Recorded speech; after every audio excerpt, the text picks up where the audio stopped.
There once was a man named Yu Suzuki. I say once was, but the man is very much alive. I'm not sure why he said that.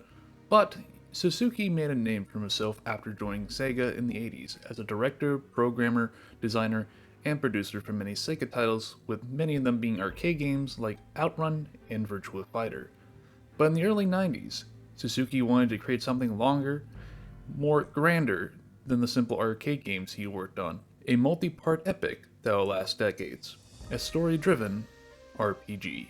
Originally, it started as a game in the Virtua Fighter universe under the name Virtua Fighter RPG Akira Story. This would have followed VF's Akira, seeking out the man who killed his father, having a cinematic flair with full voice acting and elaborate fighting sequences. Development started on the Sega Saturn, but all those plans for this game's development would soon switch over to the Sega's upcoming console, the Dreamcast, in '97, and the following year, former Sega of America president Bernie Stoller stated that this game would rock the gaming world. That same year, all connections to Virtua Fighter were dropped to make it an original title, named Shenmue.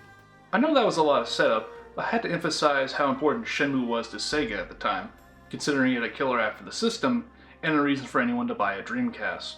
They placed all their bets on this one game, hoping to bring back the glory they lost after all the mistakes they made with the Sega Saturn. At the time, Shenmue was the most expensive game to ever be created, estimated to be around $70 million, though years later Suzuki would say it would be around more $47 million, including marketing and covering some of the development of Shenmue 2. But still, to adjust for inflation, that would have been around $100 million today, which, yeah, that's a lot of money, and a lot of money to make back a profit, which Shenmue failed to achieve.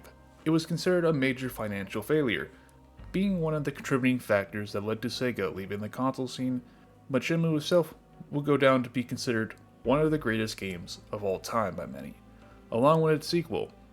Its third game, I haven't played it, or even two for that matter, but based on what I've seen, it wasn't great. I've noticed Shenmue thinks the likes of the Sega All-Star games, and I question who this guy on the motorcycle was and what's with the forklift. The Dreamcast was the only way to play Shenmue originally for the longest time. I did very recently get a Dreamcast of my own. It's yellow as shit, but it is a nice piece of Sega history to have. Though for this video I am using the PC version of the game that was released in 2018, also for the Xbox One and PS4. It certainly is much cheaper than buying an original copy for the Dreamcast, but it's nowhere near as bad as say SA1 or SA2 because Jesus, what the fuck. Enough of the preamble. Let's get into and talk Shenmue, and buckle up. It's gonna be a long one. It's the mid-1980s, and Ryo Hazuki returns to his home only to witness his father being interrogated by a man in a green cloak, going by the name of Lon D. He's after something called the Dragon Mirror. Ryo tries to stop Lon D, but is quickly taken hostage. His father gives up the location of the mirror in exchange for Ryo's life. Lon D also mentions a man named Suo Salmon, who died at the hands of Ryo's father in the past. Before leaving, Lon D delivers a killing blow to him, dying in Ryo's arms. Several days go by, and after recovering from his injuries, Ryo now sets out to find any clues leading him to Lon D so that he can avenge his father. Something Ina-san, the housekeeper and Ryo's mother figure, is against, knowing that it could get him killed, just like his father, but he sets out anyways to ask anyone around town if they've seen a black... Oh shit, a cat. My father's murder can wait. I gotta feed the cat first. Yamagishi-san almost got ran over too. Yamagishi-san? There, see? That's why you feed the cat. Now back then, this game was unique enough to have its own genre, at least according to Sega, called Full Reactive Eyes Entertainment, or Free, and I think it's the only game to ever be called that because what the hell does that mean? I think a more appropriate name to call this game is a life simulator in a way, and given the time when Shenmue came out, it was considered revolutionary. I can't think of many games back in the 90s that had this sort of detail in a 3D space, no less. Nowadays, this isn't much of a deal considering how much games evolved over the decades, but the attention to detail is still very impressive. You can open drawers and cabinets and pick up and examine most things in shops or even Ryo's house. For what reason? Why not? Just to immerse yourself into the world. Oh sweet, a Sega Saturn. You cannot play the Saturn. Damn. Immersion is what I think Shenmue excels at. For better or worse, but more on that in a bit. Oh, the game crashed. And it didn't save. for some reason, I'm not sure why, but attempting to pause the game with either a DualSense or Switch Pro controller locks the game up, and I have to do a forced shutdown on the game. I can't explain why that is, but just use either the Xbox or keyboard for this game, I guess. Or buy the console versions. Alright, let's try this again. Can't skip dialogue, so it's going to take a bit to get back there. The town of Yokosuka is what we'll be exploring. Starting in Yamanose, a very cozy neighborhood. Besides the shrine where the Gato is resting, named Mimi, that's very important by the way, it's the smallest neighborhood, home to a couple of Ryo's friends, and the one we'll be running through the most, leading to the next area, Sakuragata. It's where the most of the town's folks reside, filled with gossipers, home to Sakura Park, and a candy shop named Oh no. Capsule machines. Well, I can pull for one. Oh. Okay, maybe another. I know this. Okay, maybe another. This is cool. Okay, maybe another. Damn it, I didn't get the character. Oh shit, I'm in the wrong game. Fucking gotcha, man. Dobuita is next, and this is where most of the shops are set up. We run into one of Ryo's closest friends, Nozomi, here helping at her grandmother's flower shop. She had seen a black car driving down the street on the day of his father's death, and overheard the hot dog vendor, Tom, was arguing with the person driving the car for nearly hitting one of his customers. We visit Tom and he gives us the most helpful advice. Try asking Chinese people about Chinese. Do you know any Chinese? Sorry, man. But see that travel agency over there? They get some Chinese customers. I'll ask around for you too, man. Come by later. Well, I guess that's a lead. I haven't brought this up, but the voice acting isn't great. It's stilted, awkward, the tone is all over the place at points, and sometimes bizarrely uncanny. Did they just pull any English speaker off the streets? Oh shit, they did. That explains a lot.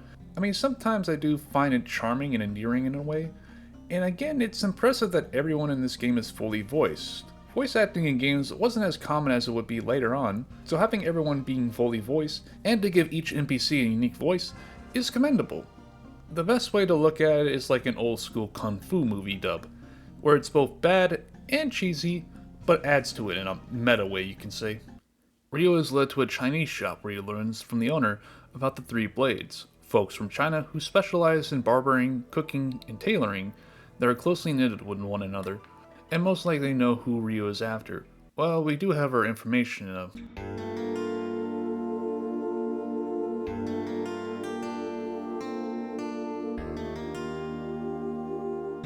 Never can get enough of that piece. Everything runs on a schedule, so sometimes it's best to call it a day when you think you've done everything.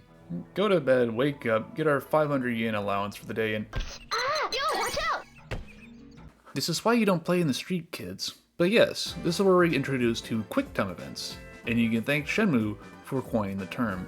QTEs were already a thing in gaming well before Shenmue's release, and you either love them or hate them. It's one way to add some sort of interactivity within a cutscene, when in reality it's just a button press.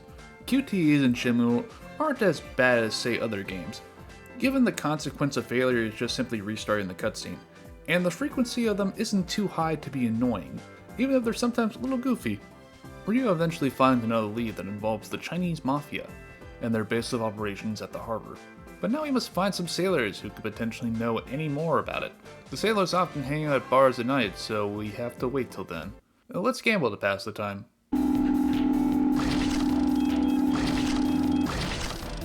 Let's not gamble to pass the time. There's no way to speed up the clock. We are at the mercy of the game's rules and time. And if there's one thing I dislike about Shenmue, is you have to wait. A lot. It's very much a game of patience. If you don't have the patience, you'll most certainly not enjoy this game. There's only so much you can do with your free time between key events, but so sometimes it's just best to wait in. Yeah, it's not always great. Finally, it's nighttime, let's get a move on. After a quick bar fight, Ryo learns from the bartender to find a man named Charlie, who has connections with the underworld, including the Mafia, or cartel, they flip between the two. We go home, go to bed, and head back to Dope. I'm so thirsty. I want a drink, but I don't have any change. Yeah, I can help you with that. Might as well get a soda for myself. I've checked everywhere and asked everyone, but I still can't find the man I'm looking for. Oh, fortune teller, give me an answer. A person seeks you on the road at night. Oh, that worked. Thanks for that. This is the only time in the game where I use the fortune teller, by the way. I guess I'll play some Hang On till then.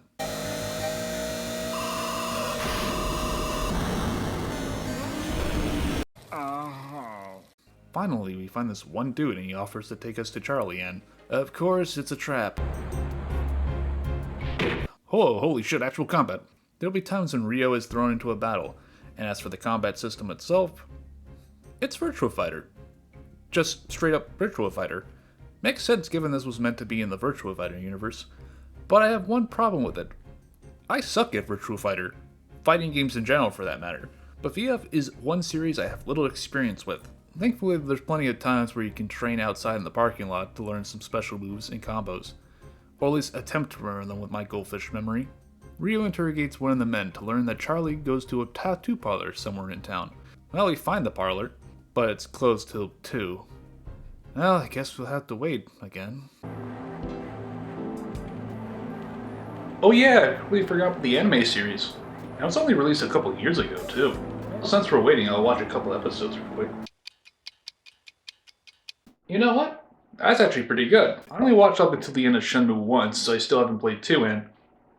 oh, thank God, let's get a move on. We finally find this Charlie and he tells Ryo to meet him up at the arcade at 3 tomorrow. Ah, god damn it. We're waiting. Ryo does run into Nozomi, not only worried about the entrance exams for college, but also Ryo's well-being. Given that, well, the guy almost got stabbed in there. I haven't talked about Ryo as a character, but Ryo is very blunt, naive, and very no-nonsense with his attitude and his approach with certain people. He's only 18 after all, so he just became an adult, but he still very much comes across as a kid, prone to sudden spouts of anger, all for good intentions, mind you. If someone, say, messed with his friends or family, they are likely to have a chat with his fists, and when someone's in need, he's willing to help in any way. His hot-headed nature does tend to annoy me at points, because I get being hell-bent on seeking revenge for your father, but sometimes that attitude gets him through serious trouble at points. Well, with this downtime, we could do some training in the dojo, and have a quick sparring match with Fuka-san. He's not the brightest, but he means well, and is concerned of Ryo putting his life on the line. Both Fuka and Ina-san try to persuade Ryo to stay and tend the dojo in his father's stead, but he's still not giving up his pursuit of Law D. Seeing that, Ina-san gives him a letter addressed to his father that arrived a couple of days ago. It's written in Chinese, so we need someone to translate it.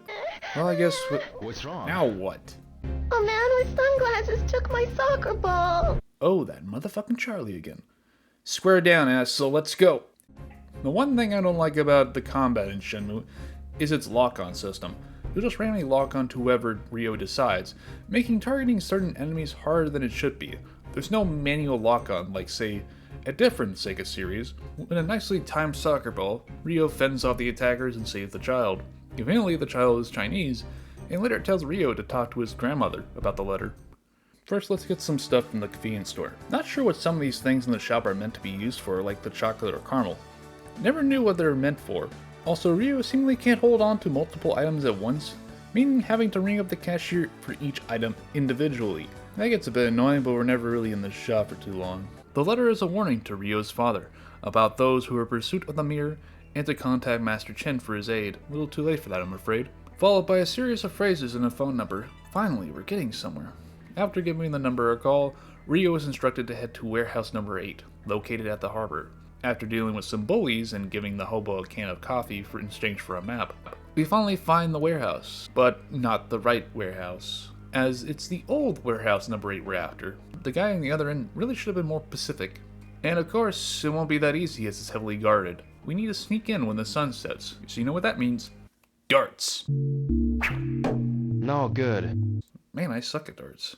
Finally, it's nighttime. And of course, it's time for the mandatory stealth sequence. It's not hard per se, but pretty annoying on the first go when you have no idea where to go, especially how dark this place is. I can't imagine playing this on the Dreamcast. One glare and it'd be impossible to see. Not to mention having to avoid the guards, otherwise they toss you out. Metal Gear this ain't. Oh shit, damn it. Well, at least I don't have to wait another day for a second chance, as it just jumps to the next night. After several attempts, Ryo finally makes it into the warehouse to find Master Chen and his son. Ryo gives him the letter and sees that Sue wrote it, time for a little bit of backstory. Ryo's father and Sue brought back a mirror from China years ago. The man who took the mirror, Lan Di, is the leader of an organization going by the name of the Chiyu Men, and a master of a deadly martial art. However, Lan Di only stole one of the mirrors his father had. The second, the Phoenix Mirror, is still somewhere within the town, and Chen asks Ryo to find it, and then they will talk again. We do learn from Ina-san that his father had something stored at one of the antique shops in town, so maybe it'd be there. Turns out it wasn't, but instead a katana handguard that the shopkeeper kept for safekeeping. On the way back home, Chen's son, Gui-san, shows up and gets into a fight with Ryo for a minute. He's been assigned to act as Ryo's bodyguard. He could have just simply told me that instead of beating the crap out of me on the street, you know. But, whoa. Landy-sama, the Phoenix Mirror? Who the fuck are you? Well, surely nothing bad will happen from that. With the handguard and a couple swings from the axe, Ryo finds the Phoenix Mirror, and I guess we'll have to wait again till nightfall to give it to Master Chen. While we're waiting again, have you ever looked through the Dreamcast's library? We had a lot of heavy hitters during its lifetime. What I find more interesting, though, were the games that were cancelled to the Dreamcast. We're not talking about like small ones either, we're talking like very big ones. And not to mention the games that originally developed for the Dreamcast, like GTA 3, Max Payne, and even something like VanillaWare's Dragon's Crown, which wouldn't even see a release until 2013. It really makes me wonder where the Dreamcast could have gone if it was more successful. Finally, it's nighttime. As far as I know, Master Chen is not expecting you. I'm afraid I can't let you in. What do you mean I can't? Wait. From now on, telephone beforehand. And remember the password. Oh, I'm a dumbass. That's what I get for taking long breaks between sessions. Ryo shows Chen the mirror. Chen explains that if the two mirrors were to meet, the gates of the heavens and earth would open, and Chiyu would be resurrected to devour the world. They are soon interrupted by the scrawny guy from earlier, and he steals the mirror out of Ryo's hands, but thankfully is stopped before he can get away. Suwon suspects the guy is a part of the Mad Angels, who have connections with the Chiyu Men. Ryo believes that Lan Di must still be somewhere in the city, guiding them. But Chen believes he's already left for Hong Kong. He begged to help him get to Hong Kong, but he refuses, believing if he were to follow him, he'd likely end up dead like his father, and to not waste his life for a chance at revenge. Ryo, being the stubborn kid he is, plans on using his savings to get a ticket to Hong Kong instead, but is still short on cash, even with the help of Fuka-san. It's best not to tell Ina-san about Hong Kong! Hong Kong? Fukusan. Damn it, Fuka-san! Looks like we're still on our own. Ryo does find a cheaper travel agency, but it turns out to be a scam. With enough persuasion though, and a good ass-kicking, the guy running the shop promises to call Ryo the first thing tomorrow for his one-way ticket to Hong Kong. Best to go home again and sleep till tomorrow. Oh, who are you? We'll see her a couple other times in Ryo's dreams and even on some of the products in the shop. Spoilers, we never find out who she is until the second game, so for now, it's just a tease. Ryo is told to meet up at the arcade for his ticket. However, that freaker shows up again, eating his ticket right in front of him. The freak reveals himself as Chai, and he wants Ryo to tell him everything he knows about Sue, believing Lan Di will pay him handsomely for it. Ryo instead demands to know where Lan Di is. Chai does agree, only if he can beat him in a battle. And holy shit, this guy's kicking my ass! Fuka-san, help! Well, there goes our lead. Again, I swear we hit some sort of roadblock every now and then. Ryo heals from his wounds for the day, and returns to the agency to demand for another ticket. Unfortunately, no luck there as the guy's got no more tickets for Hong Kong. He does give us one for the Philippines instead. The Philippines do sound nice, but that's not what we want. The dude believes the skinhead is connected with the Mad Angels, and won't spill any more information about the leader of the Angels. But knowing now they also harass the newbies of the harbor, that can only mean one thing. Fine, I'll get a job. But no luck getting a job either.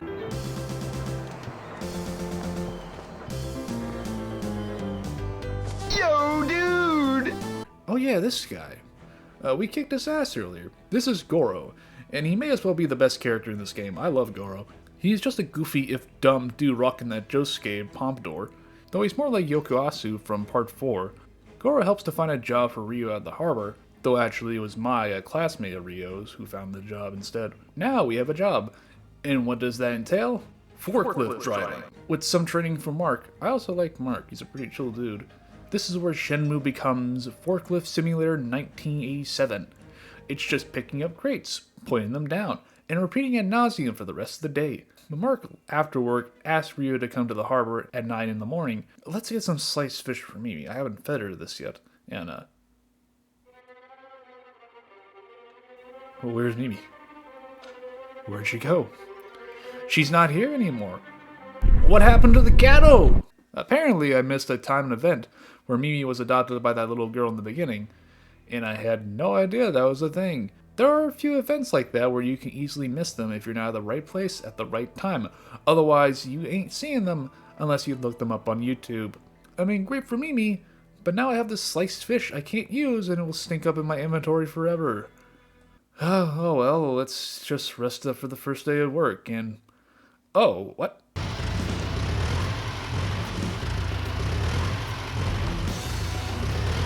Good morning, everyone. Morning. Time for a daily warm-up race. You all do your best now. Yeah. Okay, so to start our day at the harbor, we have a race. I think this goes against any safety protocols because considering that one wrong move and we'll be heading right into the dip. But at least it's one way to start the day more positively, I suppose. Too bad you have to do this every day, and no, you can't skip them, nor does the track change, so it just becomes more of a drag than anything else. I wasn't joking about that forklift simulator. That's what most of Shenmue's final arc is. Go to work, do a race, pick up crates, have lunch, run around the harbor to hopefully find the next event before the siren goes off, continue messing with the boxes till the end of the day. It's quite literally a job, and the pacing of sorts comes to a screeching halt at this point. Well, at least if you hit the quota for the day, you get a 50 yen raise. Not much, but 50 yen is 50 yen.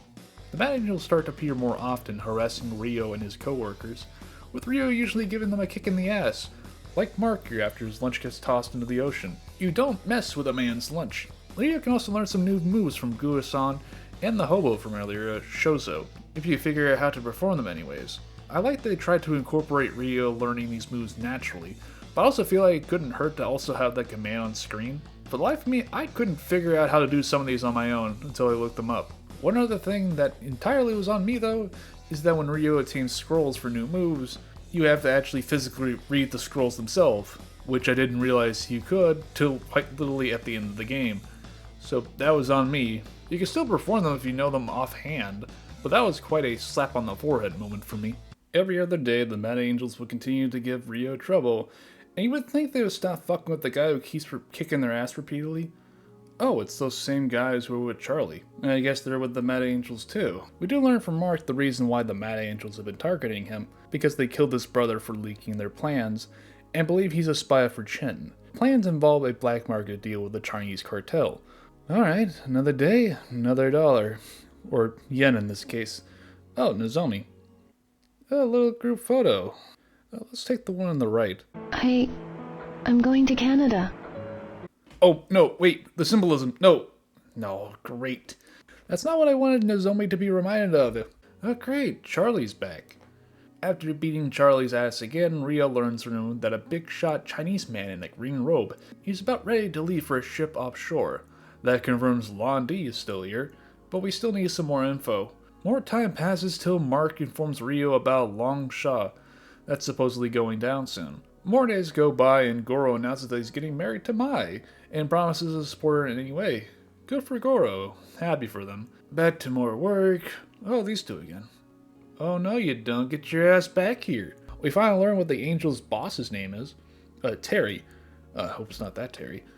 We also soon return to Chen, asking if Landi will show up for Long Sha. So, is Landi coming? Landi has nothing to do with the Longja. Well, shit. They tell him to stay away from the trade, but Rio being Rio refuses, but soon agrees to back off for the time being at Master Chin's request. Finally, after a long day... Were you just with Nozomi-san? No. Something happened to her? Oh no. Let me guess. Terry's waiting. Shit, we need to get back to the harbor in time.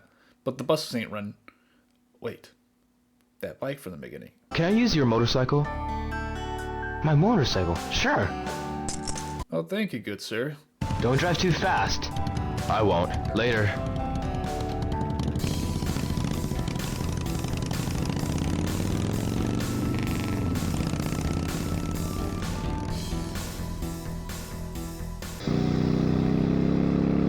should have new gameplay style. Just hang on again, except there's no racers. Well, this actually is a nice change of pace, I guess. After beating up Terry's men, Ryo demands Nozomi's release. He agrees to Ryo's demands. In exchange, he must take down Guozan so that he cannot interfere with their plans. Ryo also demands from Terry to take him to Lon D. The two agree, and Ryo and Nozomi finally head back home. But it's now the big day. Ryo ends up losing his job at the harbor after everything has gone down, and Tom tells Ryo that he's leaving for America soon. Not before teaching him a new move.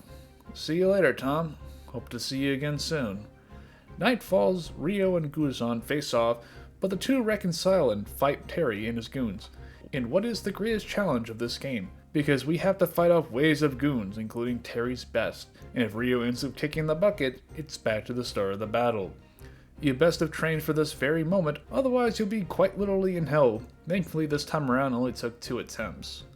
Terry does reveal to Ryo that Lon D has long left for the ship offshore. Well shit, we're 2 steps behind again.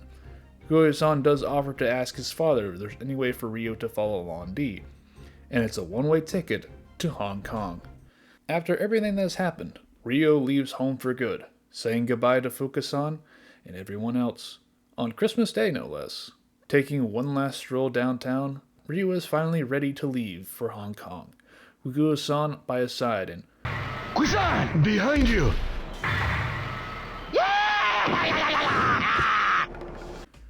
Oh goddammit, he's back! That's it, you fucking skinhead, your time is now. That's for eating my ticket and kidnapping my friend, you piece of shit. Now fuck off!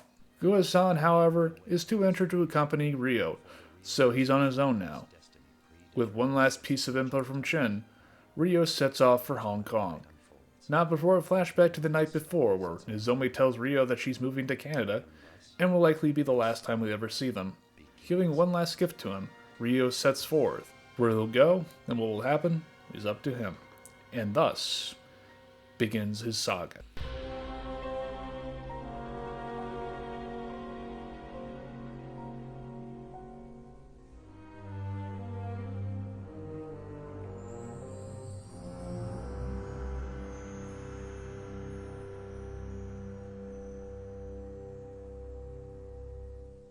And that was Shenmue, and yeah, that was a pretty long one.